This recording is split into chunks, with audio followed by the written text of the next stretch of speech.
Welcome, NoDQ Galaxy, and we are back with the NoDQ review for this week, and I am joined by the A-Team. Starting with Aaron Rift. How you doing? I'm doing pretty good. How about you, Virtue?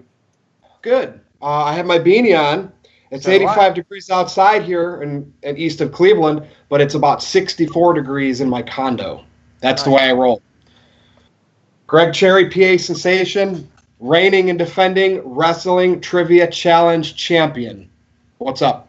The longest reigning Wrestling Trivia Challenge champion in history, as Jeff sighs, knowing that the reign continues throughout this tournament. That's, I believe, the next episode is aired later this week. Single reign, yes. I'm catching up, though. Okay. You know, a lot of people said, Virtue, why don't you go back? No, I did it. Jeff kicked my butt. I'm happy with that. You guys rolled on with it. So quit asking me that. It's their baby. I suck at that. Jeff, how's it going? It's going good. We're here, Undecided Apparel, here to tape today's show. Pretty much my home away from home when it comes to YouTube now, because it's quieter back here than it is in my own house. Go figure that. Nifty. So you're at a storefront right now, right? I'm at the store back. I'm all the way at the back of the store, but yes, the storefront. You got people there watching you, looking at you? The employees are literally staring me down right now. Nice. Well, I'm going to have to bring up some good topics so we can hear them in the background disagreeing with you. We've got a good lineup here from what you sent me on Facebook, so I'm digging. Well, we do, and you know what? The first thing I want to talk about is, and we probably have covered this before. So Nia Jax was being bullied by Alexa Bliss verbally heading into WrestleMania, and just like that, with the feud with Ronda Rousey, Nia has become the bully, and I always thought of her as the bully. The bigger girl on the playground always bullies everybody else. And now all of a sudden, because it's convenient for WWE, because of Ronda Rousey being the smiley, bubbly baby face that they want her to be. And you know what, with the Roddy Piper gimmick, I understood when he came out, he always did the Piper smile. But it was, you knew as soon as he got on that mic, he was going to turn into Roddy Piper. He wasn't going to just be like, hi, smile. Like, it's just crazy. So is this insane that WWE is doing something like this with the complete 180? Aaron, I'll start with you. It's driving me nuts. When I see this every week, and I see Ronda not being the badass like she should be, and then Nia going back and forth in Big Show type manner, it's crazy. What's your thoughts? Well, maybe she'll be the female Big Show when it's all said and done. I think that it really goes to show that WWE doesn't do long-term planning, because if they were going to do Ronda Rousey versus Nia Jax, they would not have done that whole angle with Alexa Bliss. Nia Jax would have been protected for months and months. She tapped out to Asuka less than 3 months ago, and we're supposed to forget about that. So it just goes to show that WWE really did not put much thought into this. It feels like this match was put together at the last minute, and what are they thinking here? I mean, they just signed Ronda Rousey, and you would think that they would have a long-term direction for her, plan out her opponents over the course of 6 months to a year, but instead they're just doing this match out of nowhere, turning Nia heel apparently. For all we know, in a couple of weeks she'll be back to saying she's tired of being bullied and she's taking a stand against bullies.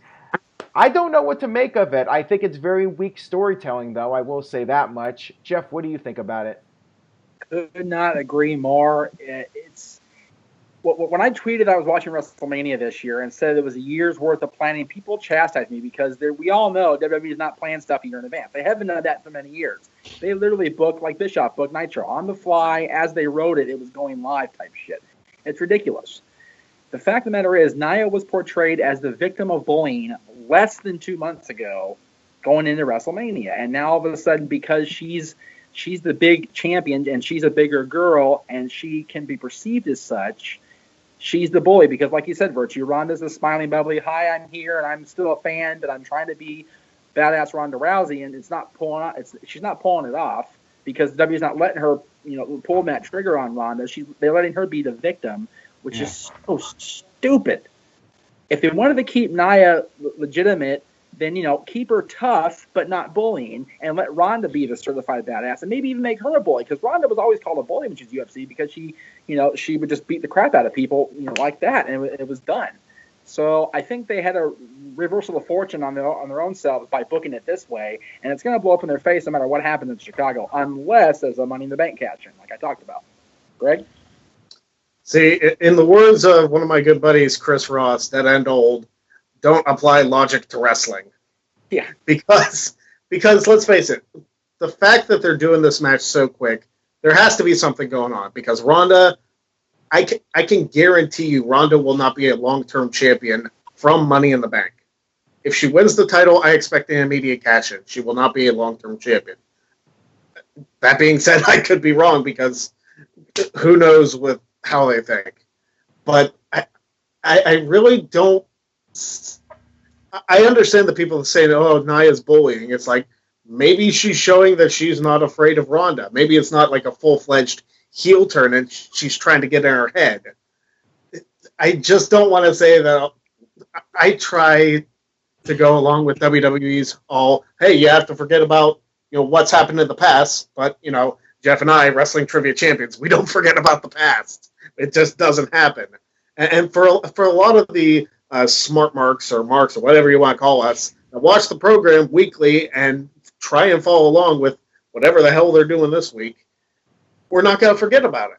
And I think WWE, and this is something I came up with, WWE, I think, needs to become a little more self-aware, because they try and forget about what's happened in the past, and they just ignore it. How many storylines, countless, have they just given up on? And it's like, this never happened. Forget about it. It's like, I think they do forget about what happened.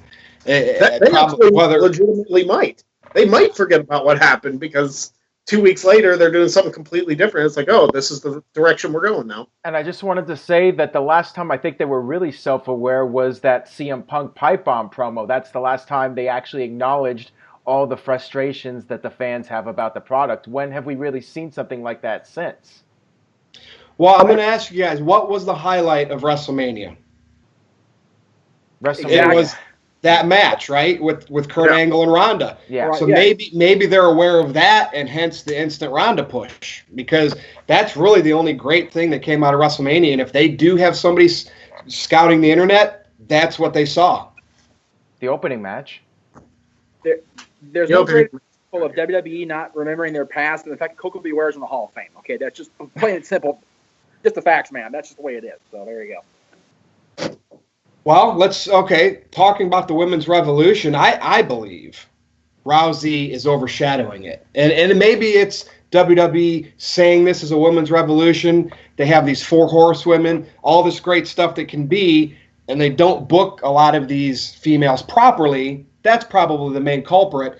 So I'm going to ask each one of you. I'll start with you, Jeff. I want to know your top 3 current, in your opinion, females on the main roster. And do you think Rousey is overshadowing them? And you may say she's one of the top 3. I don't know. Go ahead. In terms of star power, or in terms of anything. I mean, you could say you can make promo, match, star power, all of it together. All right. Based on overall presentation right now, Carmella, Asuka, and Ronda. Because they're getting the most mic time, they're getting the most presentation of anybody, and people are going to say, what about Charlotte, what about Becky? The fact of the matter is, Charlotte and Becky are having a match on Tuesday, and nobody cares. They just kind of threw it out here. By the way, this is happening next week, and nobody really cares. They don't even care really about the women's Money in the Bank match. Yeah, they're building it every week, but do you honestly, right now off the top of your head, without having the sheet in front of you, know every person in the Money in the Bank women's match, or the men's match for that matter? No, you don't. I don't, anyway. You have to really think about that. Like, okay, there's so many people that are fighting for what essentially is a top spot, either with Nia or with Carmella on the different brands, but are they really the top person on their brand? No. The top person on the Raw brand for the women's division is Ronda Rousey. The top person on the SmackDown brand is Carmella, but she's also a champion running scared because Asuka's on her tail. So I think the biggest stars right now in the Women's Revolution are currently on the product are Carmella, Asuka, and Ronda Rousey, and that is a problem for the other, dozen women on the roster. Very, very bad news for everybody. And I'm gonna change it up because I think Ronda is overshadowing the entire women's revolution. And even though Carmella and Nia are the current champions, they're just out of my top 3. I'm still saying when I look at the overall product of what these females can do, and I'm interested to see what you're gonna say, Greg. Mine are Charlotte, Alexa, and Asuka. And I know based on the last few weeks, maybe that doesn't hold up as well, but they're getting overshadowed by Ronda. Greg? See, I don't want to say they're getting overshadowed by Ronda because that's not really a fair statement. Think about it. Ronda may have had the best match at WrestleMania, and she's made a few sporadic appearances. She's getting a championship shot. But, in my opinion, she is not overshadowing the entire women's revolution. I just don't see that happening. As far as an overall top 3, right now, I'm not just counting what's happened recently. I'm going to encompass like everybody, like their work ethic, like their presentation and all that. And just may stare at me for my number 1. I'm putting Sasha up there for number 1 because week in and week out, whether you love her or you hate her, whether you hate the fact that she retired Paige accidentally, Sasha is still one of the best in-ring workers. When she's given the chance, she can cut a hell of a promo.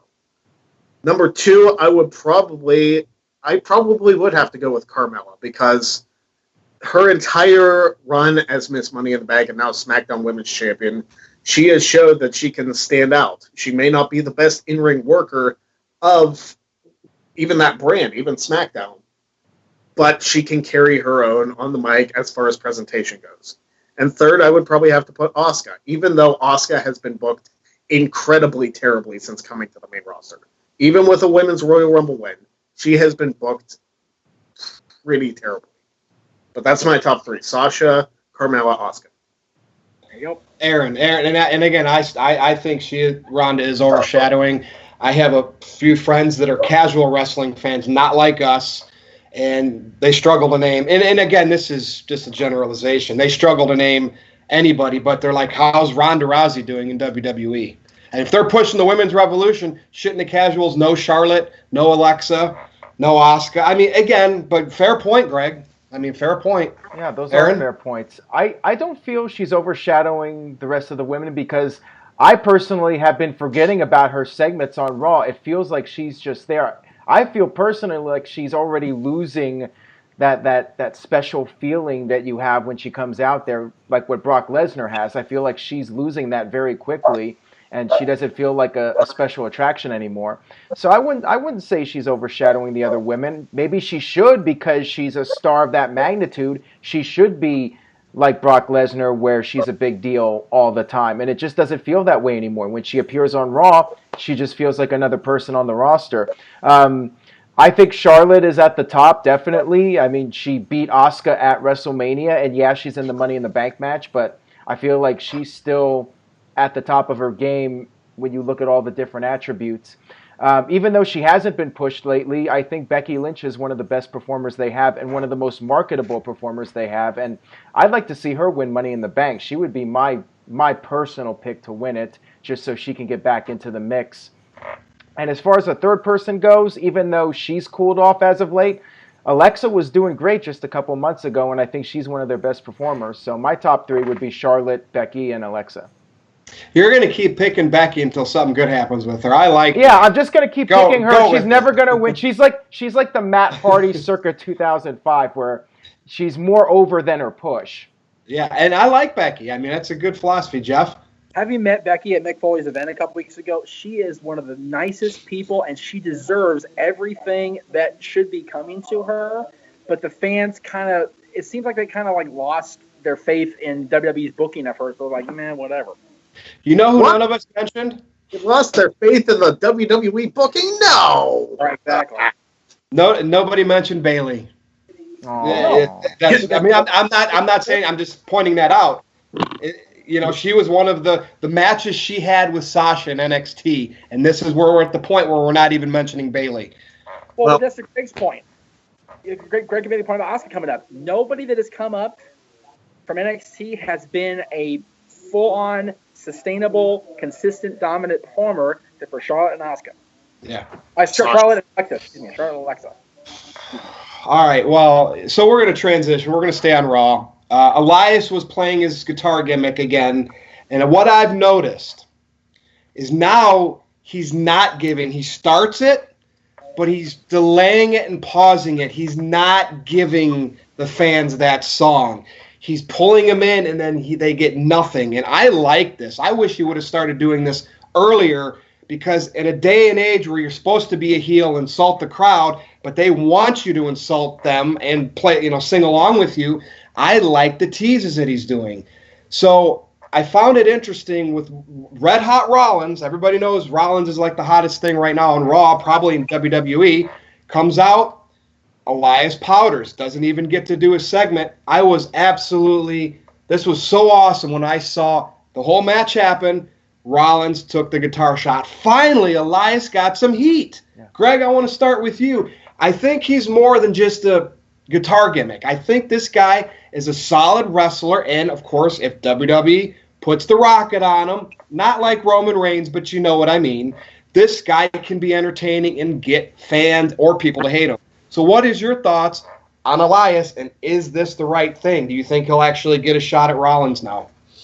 I think they're building to an Intercontinental title match at Money in the Bank, which I think could be a show stealer of the night.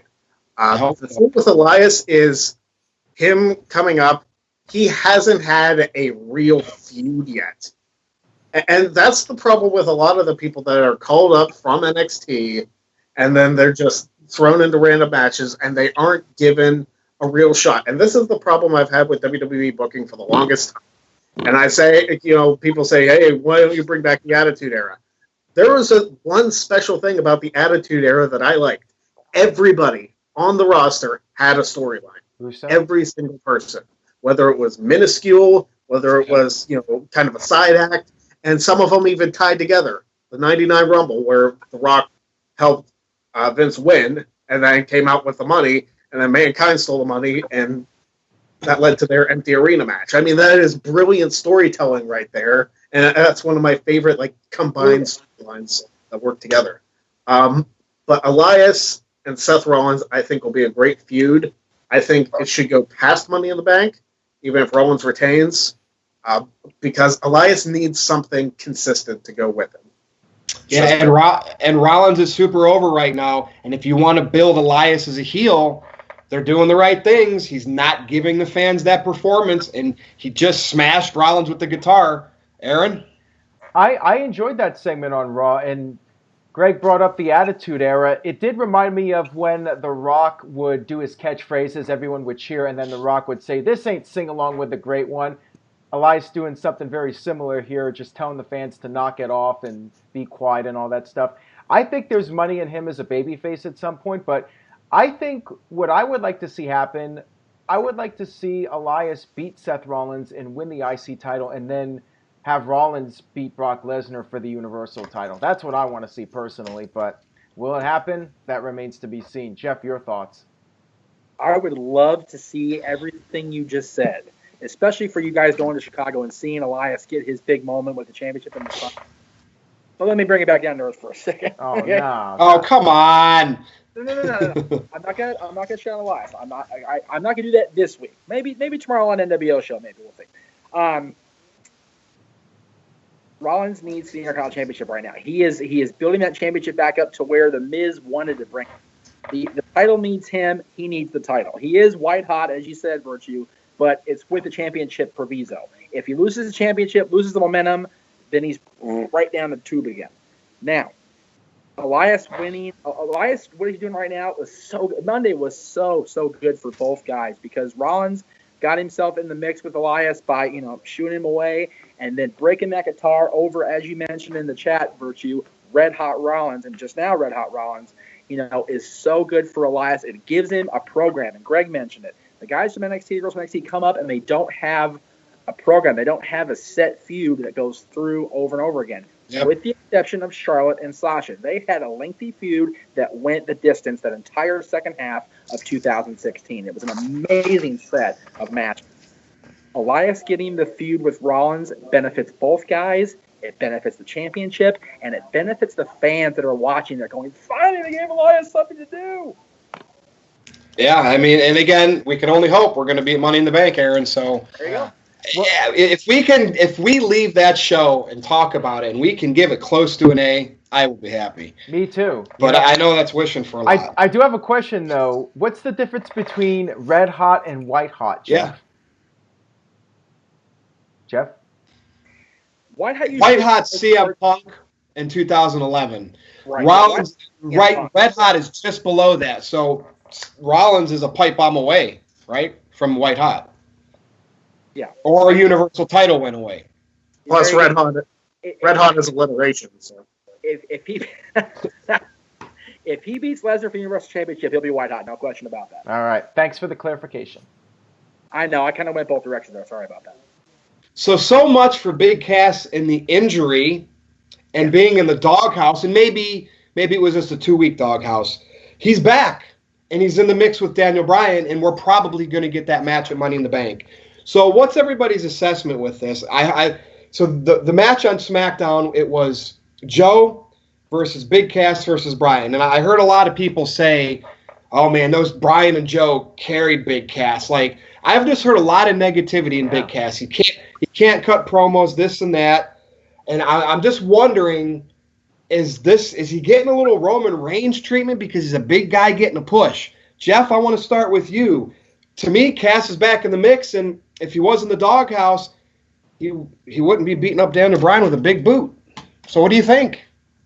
I think if he wasn't in the doghouse, that he was injured. And the fact is, he's neither now, because he was put in a triple threat match with not arguably, two of the greatest in-ring workers they have on SmackDown Live right now, if not the whole company right now. And, Joe tweeted it out, I've slayed this dragon before. So there's history with Joe and Bryan going back to Ring of Honor. We've seen it live, Aaron, you and I. We've seen those guys go at it, you and I. I think it was live at PWG.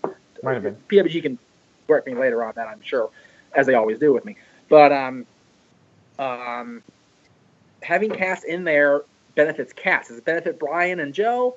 It really didn't matter in the match because Joe ended up making Bryan pass out in the cocaine clutch. It's not really the clutch anymore. It's basically a sleeper hold. If Cass had won that match, it'd be a whole different story. If Cass actually got the win in that match, it would have been a different story for me in my eyes. I think Cass is going to have to work a lot harder to get himself still out of the fans' doghouse because people still associate him with Enzo. And I think that's unfortunate because Cass has the potential to be better than he was as Enzo's, muscle. I think Cass has potential. Will he live up to that potential? We'll see what happens at Money in the Bank. I think we are going to get Bryan and Cass at Money in the Bank. You guys see it in Chicago, so I hate to interrupt you. Go ahead. Cass is in the doghouse right now. Well, no, that's what I'm saying. With management. Well, right, but he was on SmackDown Tuesday and was actually pretty high profiled in that triple threat with Bryan and Joe, though. So is he still in the doghouse? That's the thing. Is he still there? But who is that? Joe, which is what I said. But the fact of the matter is, if he's still in the shit, they wouldn't have put him in that match in the first place because you got Bryan and Joe. Side review going on. Yeah, the guy. I don't think Cass would be put in that match on SmackDown right back against Bryan if he really was in the doghouse. Hey, right. You got to get him in the center of the shot, Jeff. He's cut off. You got to get him in the center with you. Right in the center.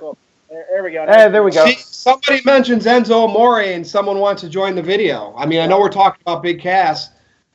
He must have liked the rap video. Greg, I want to ask you on this because you like Baron Corbin. Yeah, there you go. Perfect. Do you see fans' distaste for Cass in the same similar fashion as Corbin? Well, you know what? I think people are crapping on Corbin a lot quicker than they are on Cass. They're actually giving Cass a chance. They crapped on Corbin almost immediately. Okay, true. And Greg's a Corbin guy, so you're next. Oh my. I'm a Corbin guy. I'm a little upset that he's not doing anything at Money in the Bank, but they probably want to disassociate him from the worst cash-in in Money in the Bank history. I mean, they ranked it. WWE ranked the Money in the Bank cash-ins, and clearly Corbin had to be in last because it was the fastest WWE Championship match in history. And most worthless cash-in and winning of a briefcase in the first place. I agreed with the briefcase winning. The cash-in was just terrible and did absolutely nothing for him because then Cena beat him at SummerSlam. It's like, okay, well, then Corbin just looks like a complete loser. And even his forgettable U.S. title run Nobody really remembers that Nope. Baron Corbin was the United States champion because, well, the U.S. championship hasn't meant anything probably in about a year. Right. But Aaron, you had more. Well, here's the thing, Greg, and that's the Jeff Meacham line. I just think a lot of times, if you're big, if you're almost 7 foot tall, fans are going to, unless you're Braun Strowman, fans are going to almost instantly hate you if you are pushed hard. Is that a fallacy or is that truth? it depends on the work that the character does. Because the thing with Strowman is he was built as this giant badass who couldn't be hurt. He was built as a monster, and they got over. It probably got over in part, if not fully, due to his feud with Roman Reigns and him beating the crap out of Roman Reigns. It's like, this guy's beating up Roman Reigns. Yeah, we love this guy. And him flipping the ambulance and doing all that other stuff with Roman, which honestly, probably Roman's best feud of the last several years. Yeah. Strowman's too. Yep. You know, it's really on how they're booked. And that Corbin was booked terribly. Cass is booked oddly. I don't want to say terribly yet because it's still too early to determine. Awkward But good word, I think. Yeah, it really depends on how they're booked and how their characters come across. I've said it before, and I'll say it again. I hate that they script promos word for word. I've said it before, and I'll continue to say it until they go back to the, hey, you know, we're on Fox. We can say a little bit more of what we want, so we're not going to script every word. Here's point A, point B, point C. Go say what you want. Greg, you and I and Virtue have all been on the actual indie business itself. Were your promos ever worded that for you word for word, either one of you? No. There's never time in Indy for that, never, because it's mostly not. But no, yeah, you'd never. I mean, Yeah, But shouldn't do that. Period. You should. even go back to the Attitude Era. You know, you did bullet points, and for the wrestlers that wanted a Russo or whoever was writing it to write it more in depth, they would do it. But most of the time, it was go out and get this story over. And Austin and The Rock and Mick Foley, they went and did that. So, Aaron, what's your thoughts on Big Cass? And at the end of that match, he gave Bryan the big boot. Right. Was that the last physicality? Yes, it was.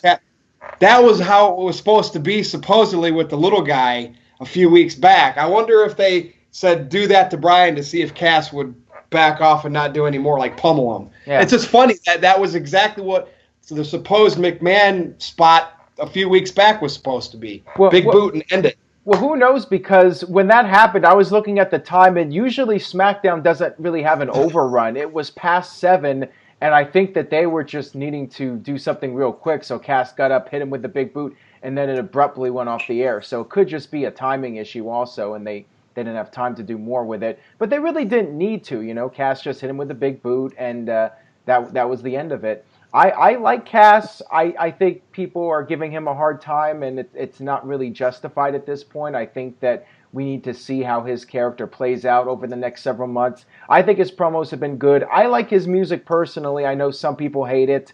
I like it. I think the guy has potential to be a big star. I just think it was done a little oddly. I thought Cass should have won the first match, and then Bryan should have won the rematch, and then set up Bryan for The Miz. But they're doing it a different direction. I just don't really know how I feel about Bryan versus Cass again, since Bryan already beat him and has beaten him up numerous times. So that's my one issue with the feud. But overall, I think there is potential for Cass, and I think that we need to let it play out a little bit and see how things go with him. Great segue, Aaron, because you mentioned you don't know why you're seeing this match again. So my next topic is why. Why is WWE waiting on Miz and Daniel Bryan? And I don't want to hear this SummerSlam bull crap, because you could have a feud with these guys that goes all the way to SummerSlam, where maybe the Miz is over on Bryan the whole time until the big payoff match. White hot from Talking Smack. Bryan is finally cleared to wrestle. They put the Miz from Raw to SmackDown. It's on a silver platter. You push Ronda Rousey right up to the women's title on Raw, but you're going to delay the Miz. And they're in the same building every week. And they're not even confronting each other than that one time when Big Cass came out. Another thing that's driving me nuts, you got to strike while the iron is hot. So, Aaron, I'll start with you. I think it's crazy these guys aren't feuding in a 4-month-long feud. Oh, Because I these agree guys with you. can't get stale with these two. Yeah, I agree with you. They had that big segment on Talking Smack a year or so ago, and I feel like, yeah, now that they're both on the same brand and Bryan's cleared, Bryan, one of his first targets should be the Miz. They had that Miz TV segment where Bryan was supposed to be on and he wasn't, and then there was no follow-up after that. So what's the deal here? Doesn't Bryan want to get his hands on the guy that was talking crap about him all those months and doing the yes kicks? Doing the Miz kicks to mock him for how long, and there's no follow-up on it. So, yeah. Or the Miz attacking Bryan, the other way, too, just because he's awesome and he's better than Bryan. He wants I to just put don't him back get it. into retirement. I mean, yeah, they should definitely be doing that feud ASAP. That's why I thought, like, okay, maybe Big Cass would be Bryan's first opponent, and Cass would align himself with the Miz, and Bryan would have to go through Cass first, but Cass wins the first match thanks to the Miz. Bryan has to beat Cass the second match, and then you do Miz versus Bryan. Maybe Miz wins Money in the Bank, though. Maybe that'll happen, and maybe we'll have Bryan versus Miz for the WWE title in the near future. Greg, what do you think?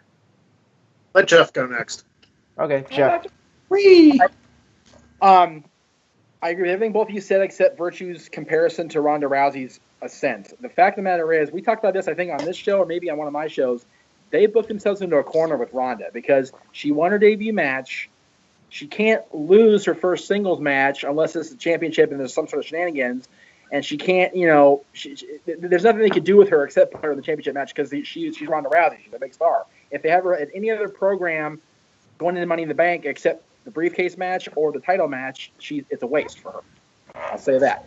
Now, as far as Miz and Bryan, yeah, they should have put these guys together right away. The fact that they had a Miz TV book with Bryan didn't come out, Cass came out. Aaron is right on the money. It should have been Miz and Cass aligning.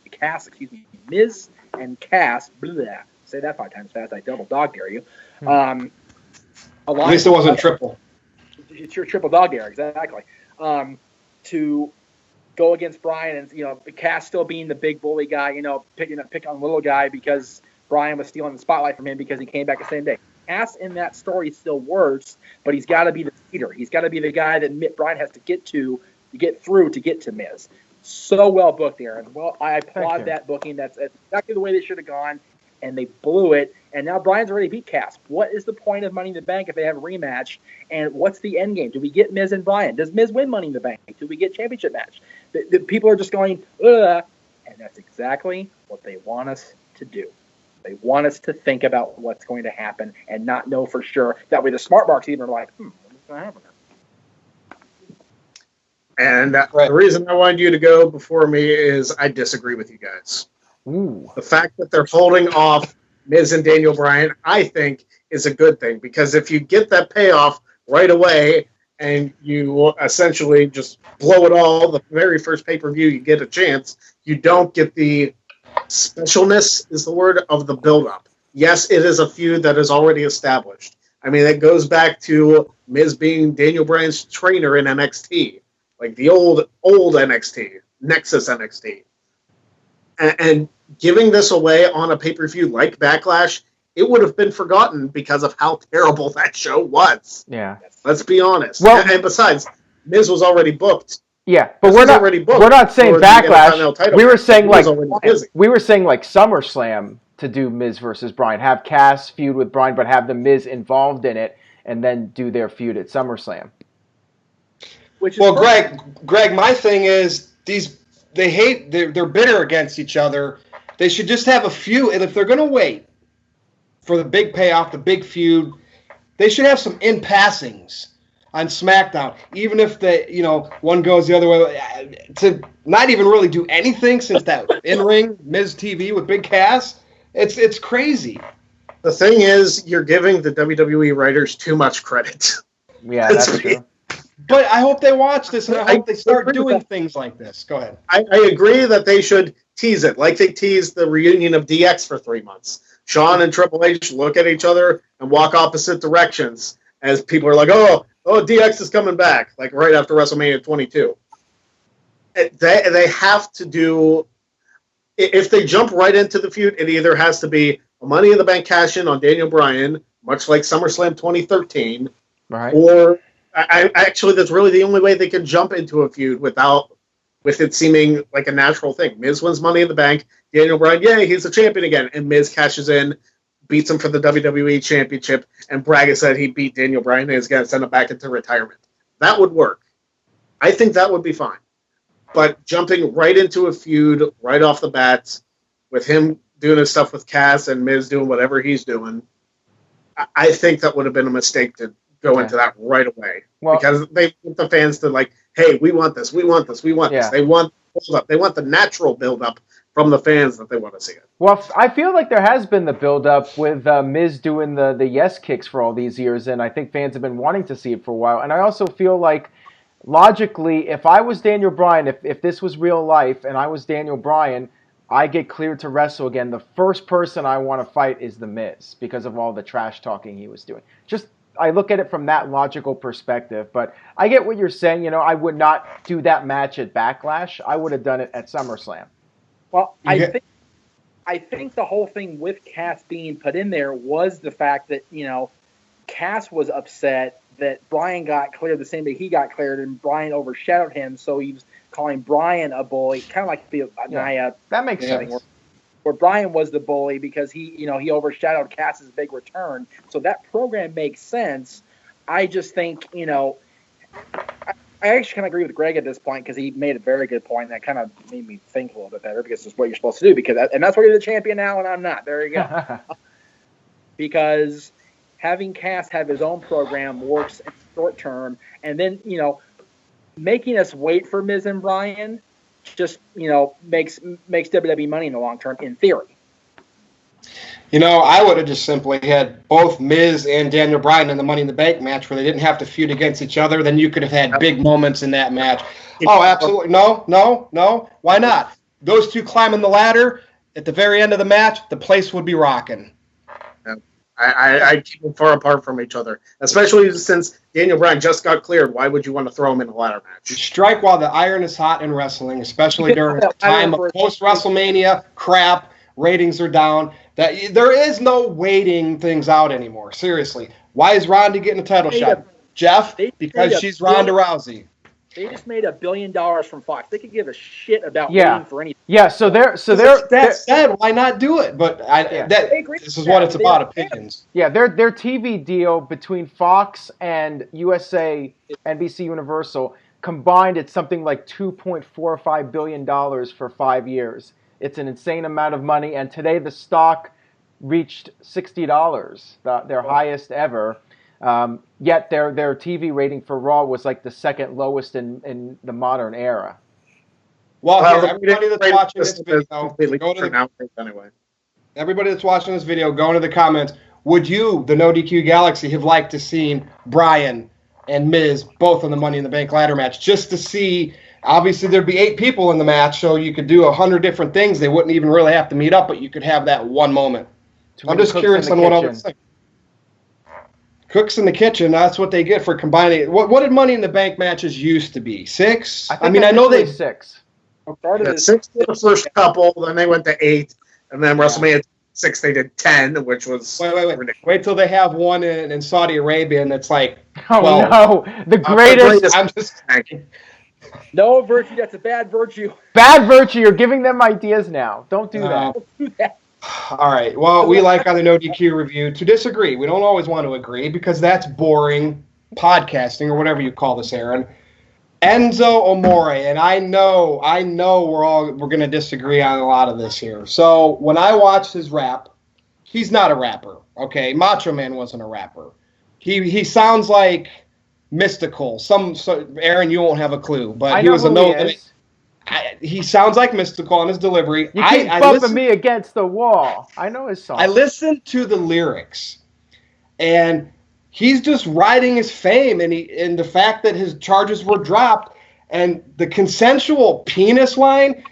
This just shows he's entertaining. He might not be trying to draw you, Greg, or you, Jeff, but he's got a huge fan base because, Aaron, you reported it. New York City. This guy is red hot, and I don't know what he's going to do, but my idea, Impact Wrestling, you want to gain 100,000, 200,000, 300,000 more viewers?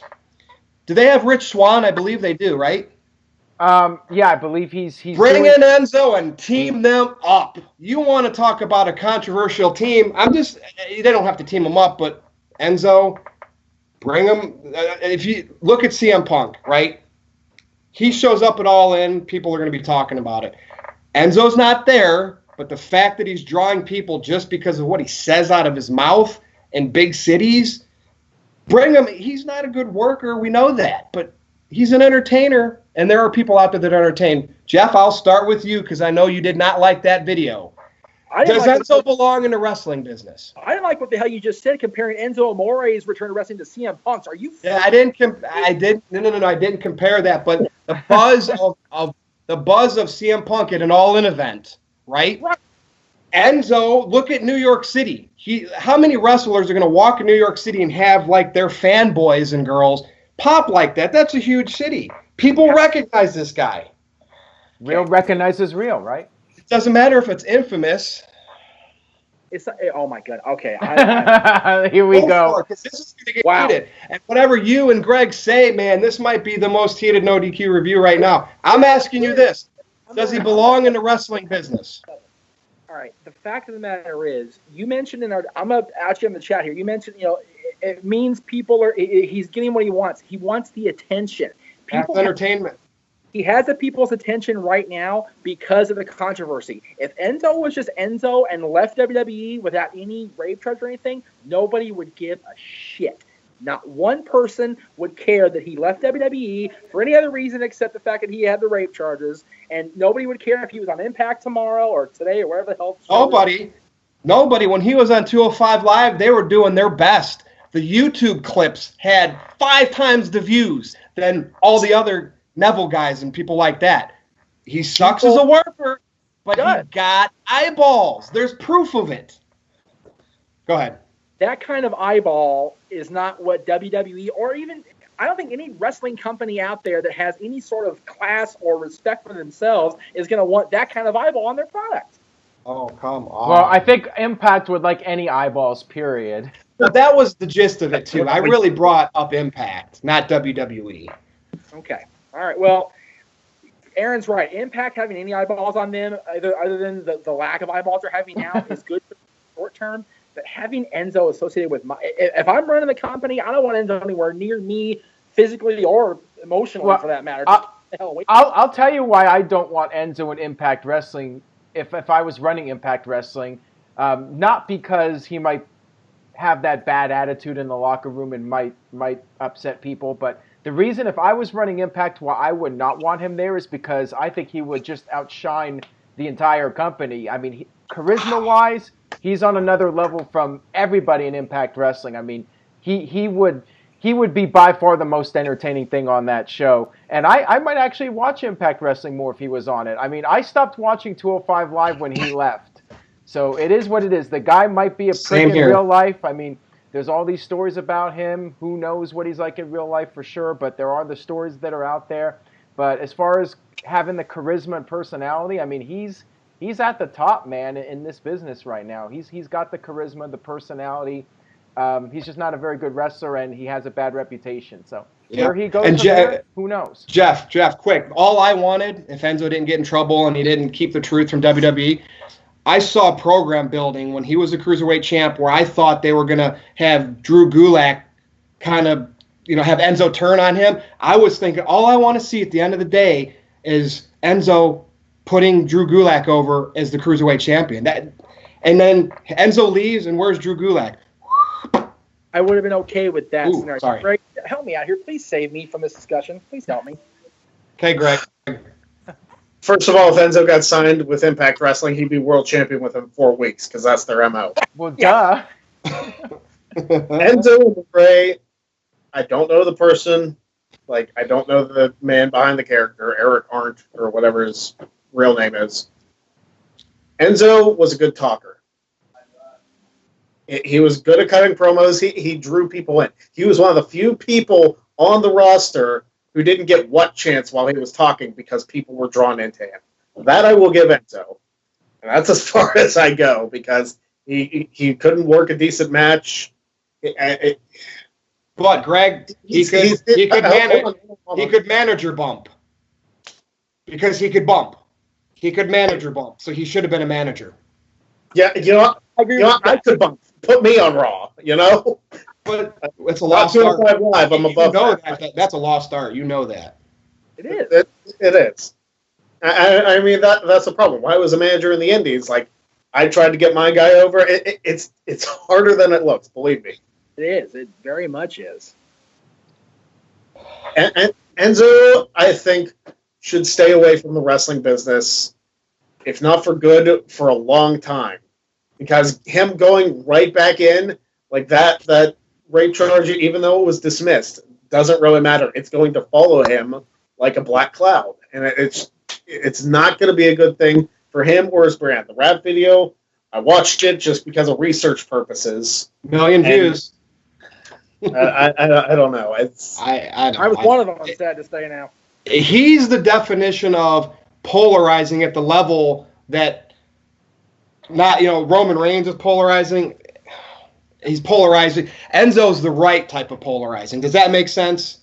Because he'll take the negativity and find a way to make money. I mean, that's what he's doing. Who would have thought he'd be a rapper? I didn't. He's not, but you know what I mean. In a rap video doesn't mean he's a rapper. But I mean, still, it's getting something. It's draw. I mean, in 2 days, it's got 1 million views. That's sick. That's not like us trying to do it, Wrong kind of attention. People say, "Oh, any press is good press." Not in this case, my opinion. Well, I'm going to be following this like a hawk, and if he shows up in the wrestling business, you guys are going to probably block me out of the private chat. All right, is everybody? I'll do a private chat. Comes up. You'd be surprised what I can. You guys are going to love this. I designed this main event for you guys today. Yes. I want to talk because Aaron, we're going to be at NXT Chicago. Yep. We're going to get to see a Gargano and Ciampa match, correct? Yes, sir. I'm actually excited for this. This is a feud that has been going on for a very long time, thanks to the injury to Ciampa. Right. That extended, obviously. Unintentionally, I think it gave it more heat because it built it up. The fans saw that initial turn, then all of a sudden, Ciampa's injured. What I noticed, I saw some sheet leak where I don't know if it was a real sheet from NXT, but Jeff, you might know this. Terry Taylor's producing in NXT, correct? And we know Sean's down there. I believe. I think Terry Taylor's heavily involved with the producing of these matches and feud with Ciampa and Gargano, and even HBK. I think HBK's maybe helping Ciampa how to do. This is what we need in wrestling, and I get that these guys are in NXT helping the young talent because NXT is developing the stars for the next level. But, I mean, if it's working like this down there with this great feud, have Taylor and HBK do it on the main roster. This, to me, is an incredible – the heat is so thick. I can already feel it, and I'm not even in Chicago at the Allstate Arena yet. Aaron, am I overreacting to this, or is this to be hyped about? To me, it's going to overshadow anything that weekend. I think NXT is going to be a fantastic show. I'm really looking forward to, I think even more than Gargano and Ciampa, I'm really looking forward to Velveteen Dream and who's the other guy? Ricochet, yeah. That match that's definitely Shawn Michaels. He's definitely producing that one. Yeah, that match, I think, has a lot of potential. And John Cena actually recently was asked about which guy he would like to face, and he said Velveteen Dream. I think that guy's got some real star power. He's really shining in NXT. So I'm looking forward to that show. And as far as the build-up and the storylines in NXT, I mean, they are somewhat different because NXT is Triple H's project, and, of course, Raw and SmackDown, that's Vince's project. And I don't really think we're going to see what we see in NXT on the main roster anytime soon, if at all. Even with Vince out of the picture, I think it's still going to be the same. I think Triple H and Stephanie are going to keep the format of Raw and SmackDown as it is with very few changes. Just how I see it. Jeff, what do you think? First of all, yes, Terry Taylor and Shawn Michaels were both producing NXT, but you got to remember, who'd you see most on Triple H's most recent biographical DVD? Terry Taylor, Shawn Michaels. Because Terry Taylor helped bring Hunter along in WCW and really, work with him in the power plant when he was coming up to WCW. And, of course, Shawn's Triple H's best friend. So those two guys are going to be ideal for helping Triple H shape his vision of the future. And, Terry Taylor is great. If you don't believe me, just ask him. He'll tell you himself. So, Terry is very good at things like this. He's good at producing. Was Terry ever over as a worker? Not really. I mean, in the Carolinas and the Crockett, yeah, of course he was, but everybody was over in Crockett Promotions. But Terry's doing a really good job, and so is Shawn Michaels, and this feud is the feud that everybody's talking about right now. I actually just watched this week's NXT and last week's NXT back-to-back in preparation for this show, because I knew we were going to talk about Gargano and Ciampa. Just watching those 2 weeks alone, you feel white-hot heat I talked about earlier. Yep. Two guys have that white-hot, all-in Chicago feel because they are two independent stars that happen to be under WWE banner now. And they're having think about it. The turn of Gargano against Ciampa was in what building last year? Chicago. And did they have Candice? Candice is involved with this a little bit. I saw her get bumped a couple times. Bravo. She Gargano kind of like threw Ciampa out, and he landed all over his wife. She sold it like. She takes bumps from dudes. She's been doing that for years. Yeah. Aaron and I saw Candice coming before Candice did. I think she was amazing at PWG as a manager back then. Tornado would beat the crap out of her on a weekly and monthly basis. She's so good. And the fact is, they let her bump in this, and now she's taking herself out of the equation. She's like, I can't watch Johnny become this person. So now it's going to be Johnny Gargano, 100% turned loose, 100% ready to die in battling Ciampa. And Ciampa is this evil persona who is, bringing his dark side out week after week after week, and he is going to fight to the death with his former best friend. This is going to be the match of the weekend. It may be the match of the year if things hold up. Jeff, are they saying on NXT that they're acknowledging that Candice is Johnny's wife or no? Yes. Yeah. Oh my gosh. I know you. I know I'll probably get a lot of disagreements with it. You know what I'm thinking, don't you? Oh God, it's on a silver platter. It's just on a silver platter. I know it's not the Attitude Era. I know it's not Edge and Lita. I know. I look at it from a TV, movie, television show, drama perspective, and it's lost. It's lost in wrestling. If you'd asked me about the Candice LeRae I knew 10 years ago, I'd say, no way she would ever do that with Johnny. But you know what? Strange things have happened. They're all friends, though. Johnny and Ciampa. It's not like it's Edge and Lita and Matt. You know what I mean? DIY wasn't a team because they were best friends. They had the match at the Cruiserweight Classic, and they were friends then. And they've become better, closer friends with this feud. So, strange. If it happened, it would not completely surprise me. Wow. Anyway, Greg. It went off in the weeds there. Sorry about that. That's fine. I could actually see that happening. Shawn Michaels producing, it actually puts me in mind the Shawn Michaels Chris Jericho feud of 2008 between these two. And with Shawn producing it, maybe that's kind of why it puts me in mind of that. And granted, Jericho punching Shawn's wife Rebecca in the face is different than Tommaso shoving Gargano into Candice, because Candice has taken thumbtack super kicks to the face, and Shawn Michaels' wife was a Nitro girl. So that's difference. But I could see if this was the Attitude Era, or even like slightly after the Attitude Era and the Ruthless Aggression Era, I could see Tommaso and Gargano fighting, and I could see Tommaso like hitting Candice with like a kendo stick or something, and she'd probably take it. She'd probably be fine with that. But unfortunately, in the era that we live in, we can't get that like extra thing with Tommaso being super heel attacking the wife, because that would just add to the story, and Gargano would probably want to try and kill him more. But what if we do? What if Triple H goes, you know what? Go for it. You know what?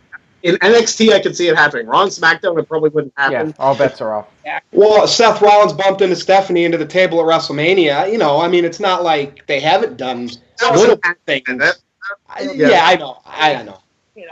But this is also Candice LeRae we're talking about. Stephanie McMahon has never taken any serious bumps like that. I could probably see it happen, because that would just add to the match so much. If Candice is like, no, stop, like hitting him, and then Ciampa just smacks her in the back, and Gargano like wakes up and snaps on him and just makes them bleed. If I was booking The this, plot's going to thicken because I've been talking with some other people, and they also suggested, could Candace turn on Johnny? I know we can say no, dumb. People have thought about it. People have thought about it. Could happen. Like I said earlier, if you'd asked me about Candice LeRae 10 years ago turning on somebody, probably would never happen. But she's evolved a lot as a performer. And by the way, before Aaron starts, PWG, I think it was 2000, either 10 or 11, Guerrilla Warfare, GUER, Guerrilla Warfare, the Bucks, Young Bucks versus Joey and Candice. Look that match up and just sit there with the bludgeoning that came. Talking about that. Now, Jeff, I need to ask you, who's been in NXT longer, Gargano or Ciampa, or have they been in the same amount of time? They both came in after Cruiserweight Classic, I believe. Yeah, I'm just wondering who's going to get called up first and who's going to stay in NXT, or are they going to be called up at the same time? Call them up at all. Let them be. You know they're going to get called up sooner than later. I'm just wondering how this ends, and I think there is a possibility we could see Candice turn heel and join up with Ciampa in the storyline. I would not rule that out because I sense Ciampa's going to win the feud. You know, Gargano won the previous match, and I sense Ciampa's going to win this next match. So how does he win it? You got to have something shocking happen. So, and he was out a while, Aaron. So if Johnny gets called up first, maybe Ciampa's NXT life is longer because he missed so much time. Great point right there. Yeah, that makes a lot of sense. And Gargano goes to Raw or SmackDown, and Ciampa, and keep in mind, Candice hasn't been there that long, so she's probably going to be in NXT a bit longer. So maybe her and Ciampa will form a unit in NXT for a while, and then eventually they'll get called up as well. Yeah, and I'm sure Candice wouldn't be upset with Johnny making main roster money. You know what I mean? Imagine, though, you talk about white hot, the people in Full Sail would just want to destroy Candice LeRae if she turns on. Well, and if it happened in Chicago, and that's the breeding ground of craziness. Yeah.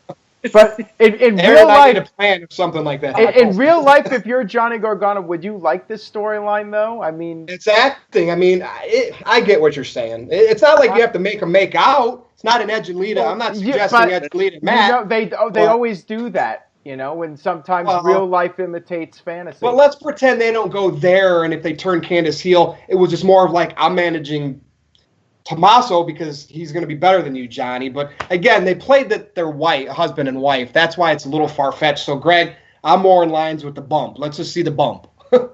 Let's just see her get bumped, you know? Yep. That's all I got.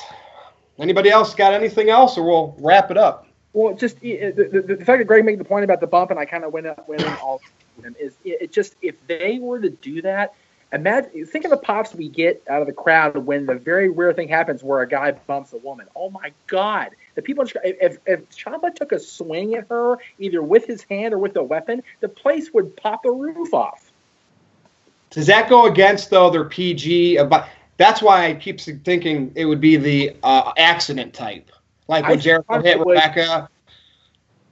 I think Hunter would be in the mindset it's the PG era in this match because it needs that degree of heat on it. Yeah, NXT's its own little entity, so maybe they feel they can get away with it with that show. So PG-13. PG-13. It's geared towards those more hardcore fans rather than the casual families that watch Raw and SmackDown. Yep.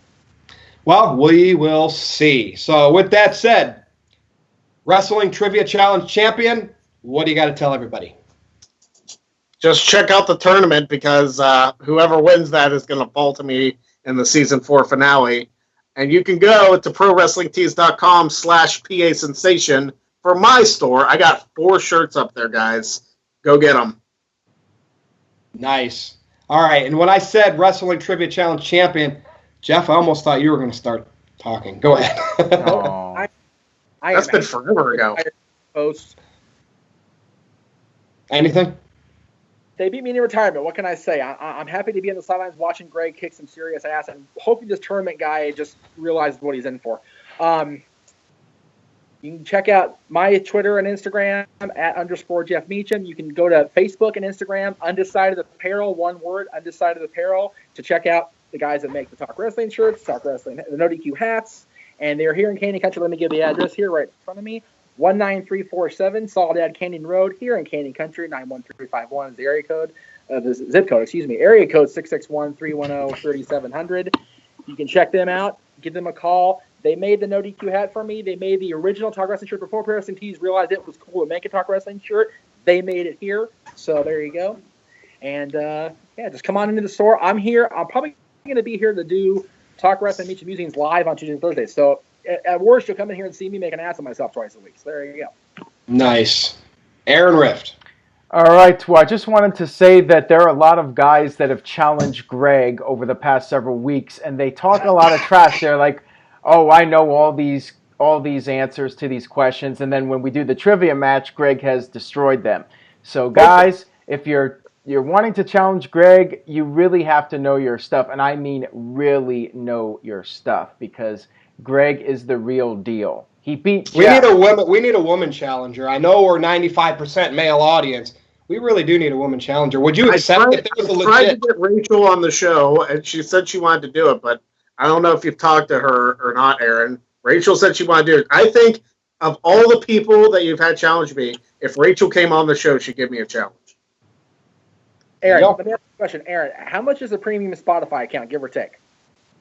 $15? Okay, so you're spending $15 on a Spotify account and $9.99 a month on a one-time $15, right? $15 one time? For what? Spotify? Spotify, right. That's a month. It's a month. Okay, so $15 a month for Spotify, $10 a month for WWE Network. You're spending $20 a month. That's how you know the answers to the trivia challenge. You watch WWE programming and the history of wrestling, and you listen to Spotify, kids. That's how you beat Greg. Right there. .com awards section. It's on there. Yeah, you go to NoDQ.com. Those three things will bring the championship to your house, people. Yeah, you got to go to NoDQ.com and do your research on the year-end awards. People know. People complain, you're favoring the guys that work with NoDQ.com, but it's public information. We've been using those awards questions. Right on the site. It is a NoDQ show. What do you want? Yeah, people should know by now. But anyways, check out NoDQ.com/shirts to pick up some NoDQ.com t-shirts. If you buy 5 right now, you actually get 25% off your entire order. So stock up on the shirts. Yeah, it starts Friday. It goes through the weekend. Okay. Do that.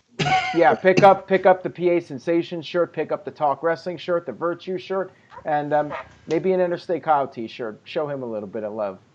And visit NoDQ.com/Greg, NoDQ.com/Jeff, NoDQ.com/Virtue, and AaronRiff.com, and NoDQ.com. That's all I got, Virtue.